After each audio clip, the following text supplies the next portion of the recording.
Every living organism, from single-celled microbes to complex creatures, is guided by its genes. DNA carries the instructions that tell cells how to live and work. What if you could give a living cell a new set of instructions?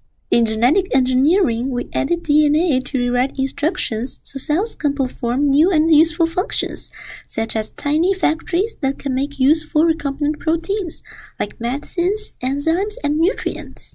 Scientists already use many cell factories, including bacteria, yeast, insect, and mammalian cells. In my research, I'm engineering microalgae as a new kind of cell factory. They grow fast, are inexpensive to cultivate, and can produce complex proteins. To do this, I design DNA sequences, like code with specific functions, and deliver them into the cell. One day, life-saving proteins may be grown in tanks of green cells powered by sunlight, making medicines more affordable and sustainable.